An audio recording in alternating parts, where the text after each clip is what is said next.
Hello, everyone. I'm your host, Brett Barrow, founder and CEO of HerFeed. As a reminder, the information provided during this event is for informational purposes only. This event does not create a doctor-patient relationship, and any questions or medical advice discussed is not considered guidance on what you should do. For medical questions, please reach out to your primary care or healthcare professional. Joining me today is Dr. Michael Ravello, Medical Director of Urgent Care at Providence Spokane. Hello. Hi, how are you, Brett? Good, how are you? Thank you so much for joining today. Today we are going to be talking about the flu, which is definitely, you and I were speaking a little bit before, definitely top of mind for you and I think for a lot of us. But before we get into that, can you tell us what your role is here at Providence? Sure. I'm actually fortunate to be the medical director for Spokane Urgent Cares, and I have the responsibility to oversee a good amount of providers that are amazing providers that have been providing amazing care, especially during these times where their health is at risk as well too. And I'm fortunate to be able to work with them and with others. And so obviously the flu is COVID, this pandemic has probably impacted your daily life and your work life and obviously those around you, but now we have flu season coming up. Can you tell us, just so that all of us know, what exactly is the flu in medical terms? Sure. So the flu is essentially a very contagious respiratory illness. We usually attribute it to various flu viruses that can cause different symptoms, which wind up being very similar to COVID, actually. Okay. Are there different types of flus? Actually, there's three different types of flu. There's influenza type A, B, and C. Actually, type A is the one that can actually cause pandemics. And I know that we're currently in a pandemic, but influenza A is very unique in the sense that it can also use like birds as a host. It has the ability to change rapidly. So swine flu? Yes, like swine flu or like H1N1. Yeah, H1N1, yeah. Yeah, and that was back, I think, in 2009. And then there's influenza B, which actually doesn't really cause pandemics, but it can be transmitted from person to person. That's usually the most common. And then type C doesn't really cause much severe disease, so we don't usually mention it. We usually focus on A and B. So when we hear about flu season, are we generally thinking, or are we generally hearing about type B? So you're usually hearing about both type A and type B. So a person can actually be infected with both at the same time. And you can actually have, depending on the efficacy of the flu vaccine that is administered that year, you may have incidences of either influenza A being more prominent or actually influenza B being more prominent. So it really does come down to the hard work that those individuals are doing that make the vaccine, and how effective it is, and what actually spreads through the population. So sometimes, at the beginning of the season, you may have influenza A, you might wind up having influenza B at the end of the season as well. Oh, wow. I didn't realize it was like that. So one of the things that people are really concerned about and on a lot of people's minds right now is, how do we tell the difference between COVID-19 and the flu, since there seem to be a lot of similar symptoms? That's going to be very difficult. In fact, that's going to be one of the most difficult obstacles that we're going to face as far as healthcare workers this year, because quite honestly, we all know very well that the symptoms are very similar. So you can have cough, congestion, sore throat, you can have the body aches, you can have some of the GI symptoms that you would see both in influenza and in COVID. The one that seems to stand out to me, and which is a little bit different, is that change in taste or smell that everyone's talking about. That one seems to be a little bit of a standout as far as the difference between flu and COVID. It's also going to bring to light testing, quite honestly, because one of the ways that we're going to be able to tell whether you have either influenza or COVID is, quite honestly, by using testing. So we do have testing for influenza. We have ability to test for influenza A and B. And then we also do have COVID testing, which is going to hopefully become more prominent and help us distinguish one for the other. But it really does come down to, I think, testing mostly, because the way that COVID spreads seems to spread more, it seems to spread easier, quite honestly. But flu still spreads quite easily as well too. So we can't really rely on either the symptoms or the severity, because both influenza and COVID can cause either mild symptoms, no symptoms, or severe symptoms, even death. And who would you say is who is at greatest risk for the flu?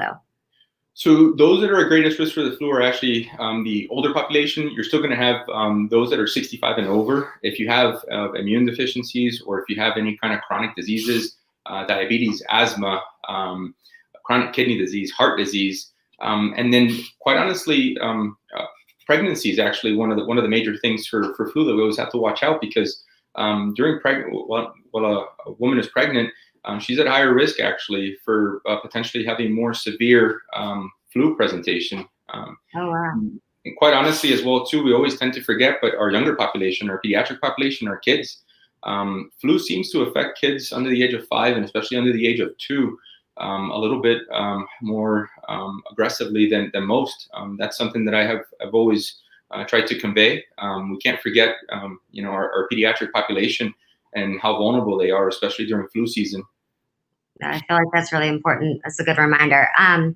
So based off the fact that we don't know exactly how this flu season is going to pan out, and we're in the middle of a pandemic, is your recommendation that people should be getting the regular flu vaccine this year? Absolutely. This is the year to get your flu vaccine. I mean, you should be getting it every year, but it is critically important to try to prevent flu, because we're still actively learning what COVID's presentations are, what it does to the immune system, and what you don't really want is you don't want co-infection. So you don't want these two viruses in your body at the same time, and you also don't want to have to fight one virus and then shortly afterwards have to fight another virus. We know that COVID this year, their actual symptoms can last sometimes weeks. And what you don't want is something else being introduced there that we don't know how we're going to react to. So yes, absolutely. If you haven't gotten your flu shot this year, I would say, go out and get your flu shot, speak to your primary care physician, and try to get in there. I was just going to say, when would you suggest people do it if they haven't done it yet? Usually the optimal time is actually mid-October. So right around this time, you don't want to go too early, because then it may kind of wear off a little bit. And then, if you have something like a late season, it could always affect something. But I think now's a good time, definitely before November. I would get it. That's when we're really starting to predict that we're going to start having flu.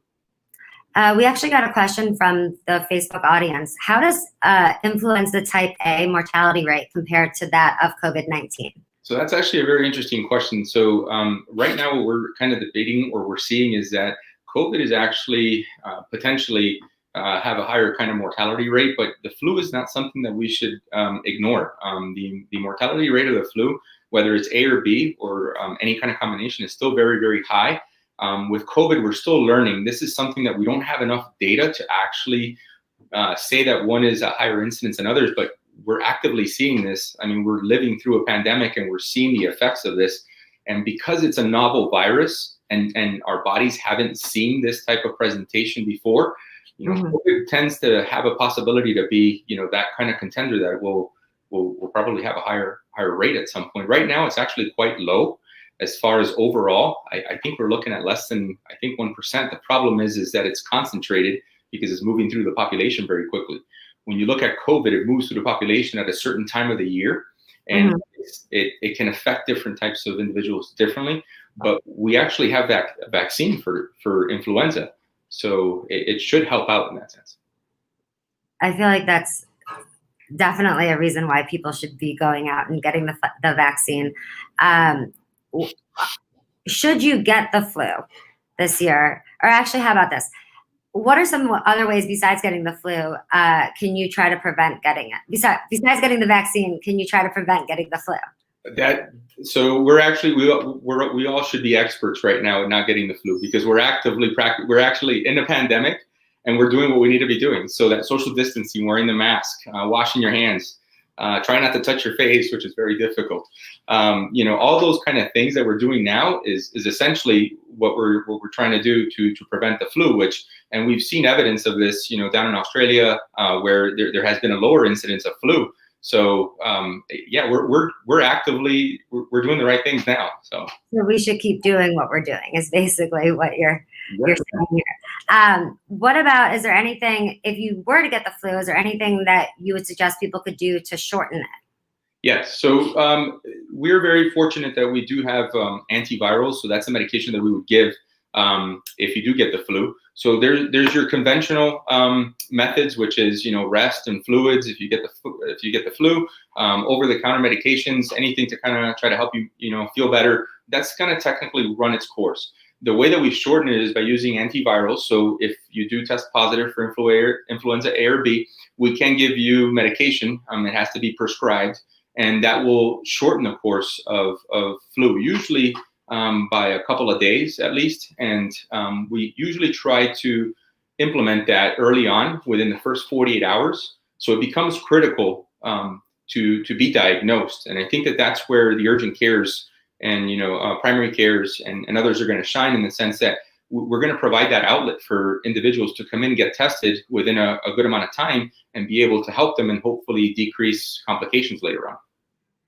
So should you start feeling as if you're getting the flu, you're suggesting that you should probably go in and get a test so that you can get a diagnosis, and at least if it's really bad, perhaps get some medicine to help you shorten the duration? So as much as healthcare workers are probably cringing now, that is a loaded question. The answer, unfortunately, is we're going to have to see if yes. The answer is yes. You should come in. You should be seen, because not only are you going to need testing, but you also want to get a medical exam as well too.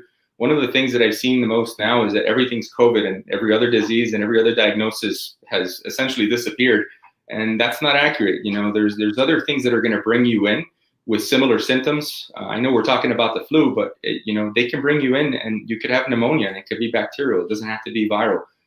You could have an ear infection. You could have strep throat. There's other things that we're going to need to make sure that this year, especially this flu season, we focus and make sure that we rule out other causes as well too, because those other causes we do have treatments for. We do have antibiotics for them. So if you ended up getting the flu this season, would you be more at risk for COVID, would you say, or? I don't think that the evidence shows that because you have one virus, you're more prone to get another virus. That really opens up what we were talking about earlier about the potential complications. What we don't know is really what could happen or what's going to happen if you get a co-infection, because the biggest part about COVID and then flu, the reason why all healthcare professionals are kind of nervous right now is because they technically affect the same area. So they affect your eyes, your nose, your throat, your respiratory system. And you have to really consider what's going to happen if potentially either you have both of them, or if you haven't recovered from one of them, what happens to that body system that's already kind of been fighting for a while. But what occurs there? And I think that's more along the lines of where I would go with flu and COVID. I don't think that there's anything to my knowledge or any kind of medical data that states that because you have COVID, you're more prone to get influenza or vice versa. Are there flu symptoms that are severe enough that someone should go to the ER? Definitely. I think that, those are the most important ones to watch out for. At the point where you have shortness of breath, where you have chest pain, where you have either a difficulty breathing, if you have, either dizzy spells, or for some reason you can't keep fluids in. So if there's MS, if you're throwing up, or if there's other areas where you can't keep fluids in, and that would be the major reasons to go to the emergency department, definitely. Sort of on that note, when is urgent care a better option than the ER? So urgent care plays a very pivotal role in the bridge between primary care and emergency medicine, where we can provide, we're kind of designed to provide care for that kind of example where if you are sick, but you're not sick enough to go to the emergency department, that's truly where we really provide the best care. So if you have a fever, if you have a cough, if you have a sore throat, if you have other symptoms, as long as you're stable, the urgent care would be a good point for you to start, because we have the capability, we're structured to run testing. So we've been increasing the amount of machines that we have in order to run testing, so we can decipher whether you have flu or not. And if we, once we acquire more testing, whether or not COVID is something that we need to worry about. And then again, if there's other ailments and other diagnoses, we'll be able to distinguish them in the urgent care. I think the urgent care is a good starting point. And if at any point you're also being seen by great medical providers, and if you need to go to the emergency department, then we'll be able to help you in that transition. So at what point would you suggest that someone actually go to urgent care? Is it, how do you know if it's the flu perhaps versus a cold versus, possibly, I guess, COVID? What would be the symptom that you would say, or are there any symptoms to really look out for that, is sort of leaning that you may not be having your average cold, it might be more the flu? I think if symptoms, persist, over 24, 48 hours, if you're really uncomfortable, if there's really a cough, if there's a high fever, if we know that your body's fighting something, I think at that point, I would say to seek care. I think this year presents a very unique situation. One thing that we neglect to see is, the psychological aspect of, fearing whether or not you do have COVID or not. And unfortunately, that's something that, a lot of people or a lot of patients are dealing with, and it's quite difficult. And at some point, we're going to want to know whether you do have COVID or not, so that you don't go and infect others. You don't go and potentially, spread the virus. So I would say that this year is going to pose a very unique situation where I believe we're probably going to be seeing more patients than we usually do. But I would say if at any point you feel that you need medical care, obviously come in. And if there's anything that obviously we can do, we're going to do for you. For sort of on that note too, for those who may not be as familiar with urgent care, if you feel like you need to come in, what's the best process for someone to take, especially right now during COVID-19 and everything? So we're actually very fortunate. The urgent cares have really come together for Providence on the ambulatory care network, and we've been working, quite closely with our PMG partners as well here too in Spokane. And we've actually created a complete separation in the clinics here in Spokane, and in other areas we've also created measures in order to keep patients safe, so that when they come in, we're not being exposed to others. So we actually have eliminated waiting rooms here. You have a screener outside that will stop you and determine which section you need to go to or not. The screener and that process can help you. You can always come in. We are a walk-in clinic, but we're also using an operation called Clockwise, which you can actually go on your phone and make and schedule an appointment. So you're actually holding a time is not necessarily an appointment. We try to keep up with those times, but it's difficult. But we usually use that approach as far as that way we can prepare that we know you're coming, and then we can also prepare the clinic and prepare the space. What we've seen is that we've seen a higher incidence of respiratory cases now because temperature's changing, you're seeing all this other stuff. So we're being able to accommodate and add other sections to the clinic that we didn't have in order to try to accommodate, these patients. And so because, we're sort of going through we've got COVID-19 and the flu happening right now. What is, besides doing the social distancing and stuff like that, are there vitamins people can do? Or do you suggest eating certain foods? Do you suggest, getting more sleep? Like, what can we do besides these things that we've already put into place? Are there ways that we can actually take care of ourselves by what we eat, or what, activities we're doing, or what, I usually promote a healthy diet. I think you should always have a healthy diet, and you should definitely be getting rest if you can during these insane times. Sleep is always a good thing. I think that if you're missing something you think in your diet, vitamins are always a good thing, but there isn't any one specific, and in my opinion, there's not one specific vitamin or anything that will essentially fight off or help. I mean, if you think you're deficient on anything, keep up with your vitamins, keep up with your vitamin C. Try to exercise, because quite honestly, one of the biggest things that, and I know that a lot of us are going through it, is that kind of, the stress level that's associated with this. So I think exercise would be key. And I think, I would actually promote going out, being with your family, staying with your family, enjoying that time with your family. I think that brings a lot for that mental kind of aspect as well too. I feel like that's good advice. We just got a question in from the Facebook audience. How old does my baby need to be before he gets his flu shot? I believe it's 6 months, and it requires 2 vaccinations, I believe it is. So that's a little bit different than adults or older children. That's, yeah. And actually, you just brought up something. So what should people expect if you've actually never gotten the flu shot before? What is it like? Do you just get the shot, you're done, or is there anything people should know? Yeah, sometimes it hurts a little bit. I got it a couple of days ago. Oh, really? No, it's not that bad.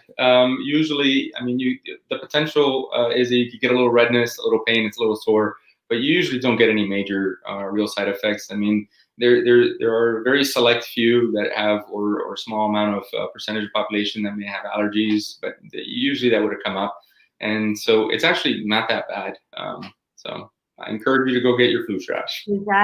And can sort of on the question from the Facebook audience, who is safe to get it? Or the older population, kids? Yeah. Everybody? So pretty much almost everyone. The exceptions again are the infants, and then the exceptions are the older population, 65 plus, require a different kind of flu vaccination. But pretty much everyone in between those ages, you're good to go get the flu shot. It could be a family field trip to go get your flu shot and actually protect yourself this year. But we actually got another question from the audience, which is, should we keep getting the flu shot every year? I believe that you should get the flu shot every year. I know that there's a lot of contention going around with vaccines, and there's a lot of politics involved. We tend to neglect the hardworking people that create these vaccines. They're scientists, they're doctors that actually take what's in the environment and they create this for us so that our body has, it's almost like a preparation. It's almost like when you're training, if you're going to go run a marathon, you don't just go out and run a marathon, you train first. So there's individuals out there that we have to thank for doing this. And there's always a lot of talk back and forth about how effective the vaccine is and whatnot. Even if it's 40% effective, it's better than nothing. So I really think that every year we should be getting our flu vaccine, and it's not just for us as well too that we get this vaccine. It's actually to protect others. So those same individuals that we were talking about that are high risk, pregnant women, younger children, the elderly, we do it for them so that we don't give them the flu as well too. And I think that that's something that's tended, we kind of tend to look past that. It's not just about us, it's about others as well too. I think the pandemic has brought that to light more than ever. Mm-hmm.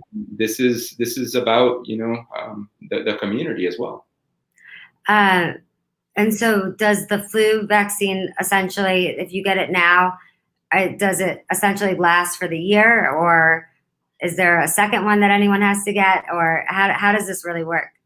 So usually you get one flu shot a year is the usual approach, and we usually get it around this time because we know that the flu is seasonal. So because we know that there's different types of flu, like we discussed earlier, and they tend to change, every year you might get a new combination. So that influenza A that we said that can cause pandemics, mm-hmm. has proteins on the outside or two essentially proteins that you have about 198, I think, combinations or variations. So that's why it constantly changes. And then if it goes into a host like the bird or like any kind of vector that way, it may change, it may mutate. So then that's why we go back to the vaccine. Every year we kind of look at that. What are the changes? And then we, those individuals try to mimic that and give us the ability to fight it off, so that if your body is presented with that virus, then it's trained and it can fight it a lot better. So it is a per year. It's on a per year basis, which I think right now, if we all think about what we've all been through and how much this pandemic has affected us, I do think that putting your health front and center and other people's health front and center should be a priority for most of us, if not all of us. Yes. We're almost getting out of time. Is there anything else that you want to add to this, or any advice you have? I just want to call out all the hardworking individuals that we got, healthcare, to be honest with you. I think that there's a lot of people that are doing an immense amount of work. You have nurses, you have PSRs or front desk, you have MAs, you have doctors. I mean, you have all our staff members, all our providers are doing such a hard work right now and putting themselves out there.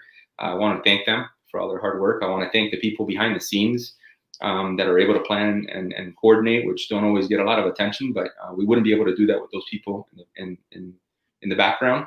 And I guess since I'm on live, then I do want to do a selfless plug here. And we've actually put together a flu drive here in Spokane, which is a first for us. Oh, wow. We never really planned out a drive-through kind of flu situation, but given the year and the magnitude of what we're facing, on Saturday, October 24th, we're going to be able to do a flu drive.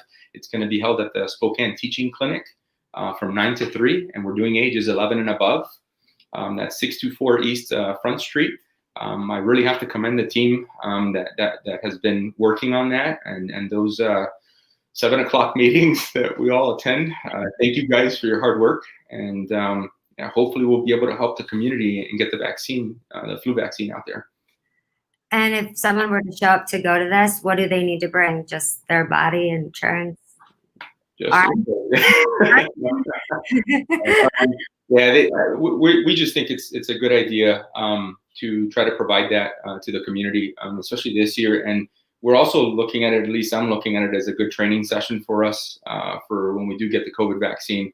We're going to be faced with a very unique situation in this country, which is that we're going to have to somehow vaccinate a mass number of individuals.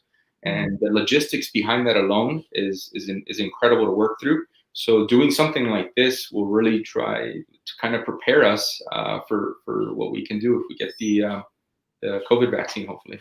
Yeah, because we saw that when something came up and we weren't, prepared for it in terms of testing. So I do think that, preparing for this is, and I think it's also good preparation for all of us that are going to end up having to get the COVID-19, vaccine.